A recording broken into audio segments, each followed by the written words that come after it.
Hello guys, आज हम पढ़ेंगे कोरोना वायरस। कोरोना वायरस क्या है? कोरोना वायरस का संबंध वायरस को ऐसे परिवार से है जिसके संक्रमण से जुकाम से लेकर सांस लेने में तकलीफ जैसी समस्या हो सकती है। इस वायरस को पहले कभी नहीं देखा गया है। इस वायरस को संक्रमण दिसंबर में चीन का वुहान में शुरू हुआ था। WHO के मुताबिक बुखार, खांसी, सांस लेने में तकलीफ इसके लक्षण हैं। अब तक इस वायरस को फैलने से रोकने वाला कोई टीका नहीं बना है। पॉइंट दूसरा, क्या है इस बीमारी के लक्षण? क्या है इस बीमारी के लक्षण? आपको देखने चाहिए, आपको ध्यान से सुनने चाहिए। इसके लक्षण फ्लू से मिलते हैं जुलते हैं। संक्रमण में फ्लू स्वरूप बुखार, जुकाम, सांस लेने में तकलीफ, नाक बहना और गले में खराश जैसी समस्या उत्तर होती है। ये वायरस एक व्यक्ति से दूसरे व्यक्ति में फैलता है, इसीलिए इसे लेकर बहुत सावधानी बरती जा रही है। कुछ मामले में कोरोना वायरस घातक भी हो सकता है, खास तौर पर अधिक उम्र के लोग और जिन्हें पहले से अस्थमा, डायबिटीज और हार्ट अटैक की बीमारी है।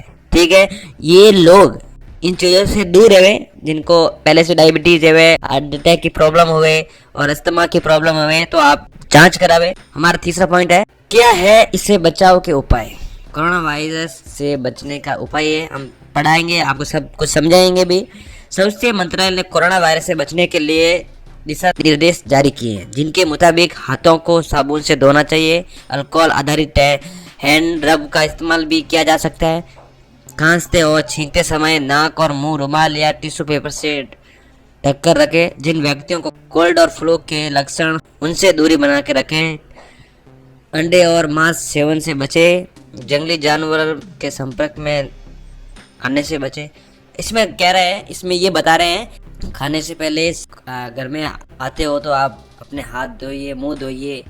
अपने जो है खांसते सीखते टाइम उस टिश्यू पेपर का यूज कीजिए। ठीक है गाइस, ये आपको अपने परिवार को, अपने फ्रेंड्स को बताना बहुत ही ज़रूरी है जो इस चीज़ को समझते नहीं है। ठीक है, तो उनको ये सब कुछ बताना बहुत ही ज़रूरी है। अब हमारा आ रहा है, कोरोना की पहचान के लिए इन लक्षणों पर गौर करें। कोरोना की पहचान के लिए इन लक्षणों पर गौर करें। तेज बुखार आना।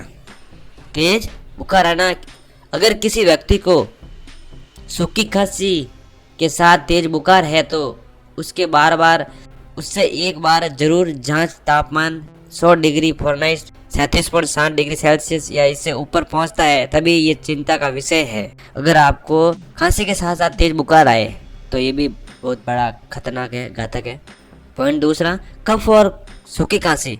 पाया गया है कि कोरोना वायरस कफ होता है मगर संक्रमित व्यक्ति को सूखी खांसी आती है। अगर किसी को कोरोना वायरस होगा, अगर वो संक्रमित होगा तो उसको सूखी खांसी आएगी।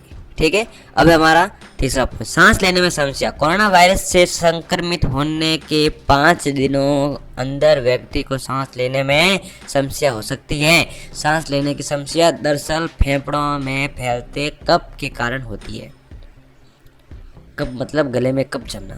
ठीक है गाइस, कोरोना वायरस से संक्रमित होने के 5 दिनों के अंदर व्यक्ति सांस लेने में समस्या हो सकती है। सांस लेने की समस्या दरअसल फेफड़ों में फैलते कफ के कारण होती है।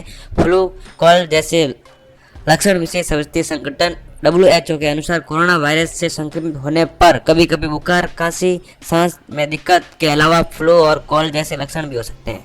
अब हमारा आ रहा है चौथा पॉइंट, डायरिया और उल्टी। कोरोना से संक्रमित लोगों में डायरिया और उल्टी के भी लक्षण देखे गए हैं। करीब 30% लोगों में इस तरह के लक्षण पाए गए हैं। 30% बहुत बड़ी संख्या है। अब है हमारा पांचवा, सूखने और स्वाद की क्षमता में कमी। बहुत के मामले में पाया गया है कि कोरोना से संक्रमित लोगों को सूंघने और स्वाद की क्षमता में कमी आती है। ठीक है गाइस, ये भी आपको जरूर याद रखना है। अब हमारा आ रहा कोरोना वायरस से मृत्यु दर। कोरोना वायरस से मृत्यु दर 9 साल तक से बच्चों में 0% है। 10 से 39 वर्ष के तक लोगों में 0.2% है। 40 से 49 वर्ष तक 0.4% है। 50 से 59 वर्ष तक लोगों में 1.3%। 60 से 69 वर्ष तक के लोगों में 3.6% है। 60 से 69 वर्ष तक के लोगों में 3.6% है, 70 से 79 वर्ष के लोगों में 8% है और 80 से ज़्यादा वर्ष के लोगों में 14.8% है। ध्यान रखें, अगर आपको पता है तो और किसी को बतावे।